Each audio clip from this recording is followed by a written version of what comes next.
নমস্কার বন্ধুরা, আমি নিবেদিতা। আজ হাজির হয়েছি একটি দারুণ স্বাদের রেসিপি নিয়ে। আজকের রেসিপি গুঁড়ো দুধের পরোটা। আমরা প্রত্যেকেই বাড়িতে নানা রকমের পরোটা বানিয়ে থাকি, কিন্তু এই গুঁড়ো দুধের পরোটা হয় অত্যন্ত সুস্বাদু এবং তুলতুলে নরম। ছোট থেকে বড় আশা করি সকলেই এটা ভীষণই পছন্দ করবে। স্কিপ না করে পুরো ভিডিওটি দেখার অনুরোধ রইল। চলুন শুরু করা যাক আজকের অত্যন্ত সুস্বাদু গুঁড়ো দুধের পরোটা। নিবেদিতা রান্নাঘরে সবাইকে স্বাগত। পরোটার ডো তৈরি করে নেওয়ার জন্য প্রথমে আমি এখানে একটি বোল নিয়ে নিয়েছি। তার মধ্যে দিয়েছি মেজারিং কাপের 2 কাপ ময়দা, ওজন হিসাবে 400 গ্রাম। গুঁড়ো দুধের পরোটা অবশ্যই শুধু ময়দা দিয়ে বানাতে হবে, এখানে কিন্তু আটার ব্যবহার করা যাবে না। এর মধ্যে আমি দিয়ে দিলাম হাফ চা চামচ লবণ আর দিয়েছি হাফ চা চামচ চিনি। আপনারা এখানে চিনির গুঁড়ো ব্যবহার করতে পারেন। শুকনো উপকরণগুলি ভালোভাবে ময়দার সাথে আমি মিশিয়ে নিয়েছি। তারপর আমি এর মধ্যে দিয়ে দেব 2 চা চামচ সাদা তেল। মিনিটখানেক সময় ধরে আমি হাত দিয়ে ভালোভাবে ঘষে ঘষে ময়দার মধ্যে ময়ান দিয়ে নিয়েছি। এবারে আমি গরম জল দিয়ে ময়দা মেখে সুন্দর একটা ডো তৈরি করে নেব। একেবারে বেশি জল প্রথমে দেয়া যাবে না, অল্প অল্প করে জল দিয়ে ডোটা তৈরি করে নিতে হবে। ডো তৈরি করে নেওয়া হয়ে গেছে। এবারে আমি সামান্য সাদা তেল ডোয়ের ওপর খুব ভালোভাবে মাখিয়ে নেব। ময়দা মেখে নেওয়ার পর এইভাবে একটু তেল মাখিয়ে রাখলে ডোটা খুব সুন্দরভাবে সফট থাকে। এবারে এটা আমি ঢাকা দিয়ে রেখে দেব 15 থেকে 20 মিনিটের জন্য।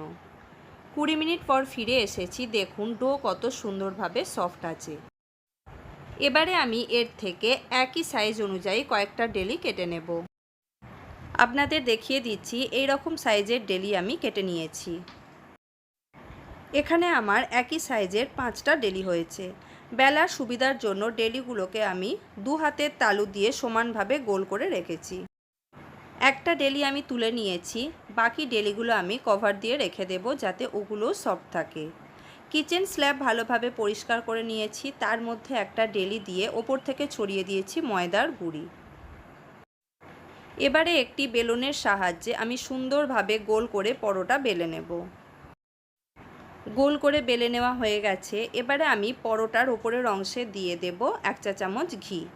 আপনারা ঘি অ্যাভয়েড করতে চাইলে সাদা তেলও এখানে ব্যবহার করতে পারেন, তবে ঘি দিয়ে ব্রাশ করে নিলে সুন্দর একটা স্মেল আসে। একটা ব্রাশের সাহায্যে ঘি পরোটার ওপরের অংশে সুন্দরভাবে মাখিয়ে নিয়েছি।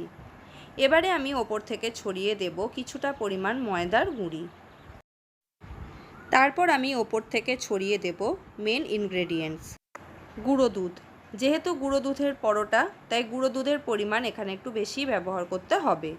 একটা পরোটার জন্য আমি এখানে 1.5 চা চামচ গুঁড়ো দুধের ব্যবহার করেছি। দুধ ভালোভাবে ছড়ানো হয়ে গেলে পরোটার দুপাশ থেকে কিছুটা করে অংশ নিয়ে আমি অর্ধেকটা করে মুড়ে নিয়েছি। দুপাশের অংশ মোড়া হয়ে গেলে পরোটার উপরের অংশ এবং নিচের অংশ আমি অর্ধেকটা করে মুড়ে নেব। গুঁড়ো দুধের পরোটা বানাতে কিন্তু একেবারেই বেশি উপকরণের প্রয়োজন পড়ে না। যে কেউ খুব সহজেই এটা অনায়াসেই বাড়িতে বানিয়ে ফেলতে পারবেন। পরোটা আমার 4 চৌকো আকার গড়ে নেওয়া হয়ে গেছে। এবারে আমি ওপর থেকে ময়দার গুঁড়ি ছড়িয়ে দিয়ে আবারও খুব সুন্দরভাবে বেলে নেব। আপনারা যদি চাকিতে এই পরোটা বেলে নিতে চান, তাহলে পরোটার জন্য আমি যে ডেলি সাইজ কেটেছি তার থেকে একটু ছোট সাইজের করে কেটে নিতে হবে। পরোটা খুব সুন্দরভাবে 4 চৌকো করে আমার বেলে নেওয়া হয়ে গেছে। অন্যদিকে গ্যাসের ফ্লেম হাইতে রেখে একটি তাওয়া আমি ভালোভাবে গরম করে নিয়েছি। তারপর একটা একটা করে পরোটা আমি তাওয়ার মধ্যে দিয়ে সেঁকে নেব। দুটো পিঠ ভালোভাবে সেঁকা হয়ে গেলে ওপর থেকে আমি সাদা তেল ছড়িয়ে দেব। আপনারা দেখেই বুঝতে পারছেন, তেল দেওয়ার সাথে সাথে কিন্তু পরোটা খুব সুন্দরভাবে বলের মতো ফুলে উঠেছে। আপনারা যদি এই পদ্ধতিতে গুঁড়ো দুধের পরোটা বানিয়ে নেন, তাহলে পরোটা বানিয়ে নেওয়ার 3 থেকে 4 ঘন্টা পরেও কিন্তু পরোটা একই রকমভাবে সফট থাকবে। একটা পরোটা আমার বানিয়ে নেওয়া হয়ে গেছে, এটাকে আমি তুলে অন্য একটি পাত্রের মধ্যে রেখে দেব। আপনাদের আরও একটি পরোটা আমি বেলে দেখিয়ে দিচ্ছি। যেহেতু গুঁড়ো দুধের পরোটা অনেকক্ষণ সময় ধরে খুব নরম থাকে, তাই এটা আপনারা টিফিনেও অনায়াসেই বাচ্চাদের বানিয়ে দিতে পারবেন। এই রকমই চটজলদি এবং সুন্দর সুন্দর রেসিপি পেতে প্লিজ আমার চ্যানেলকে সাবস্ক্রাইব করে আমার পাশে থাকার অনুরোধ রইল।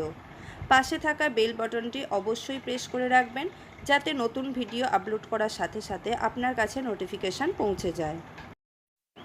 আমার পুরনো বন্ধুদের অনেক ধন্যবাদ আমার পাশে থাকার জন্য এবং আমার ভিডিও নিয়মিত দেখার জন্য। আমার চ্যানেলে নতুন বন্ধু হয়ে থাকলে প্লিজ চ্যানেলটি সাবস্ক্রাইব করে নেওয়ার অনুরোধ রইল। আশা করি রেসিপিটি আপনাদের ভালো লেগেছে। যদি ভালো লেগে থাকে তাহলে প্লিজ একটা লাইক, কমেন্ট এবং শেয়ার করতে ভুলবেন না। আজ এই পর্যন্তই, ফিরে আসবো নতুন কোনো ভিডিও নিয়ে। ততক্ষণ ভালো থাকবেন, সুস্থ থাকবেন। ধন্যবাদ।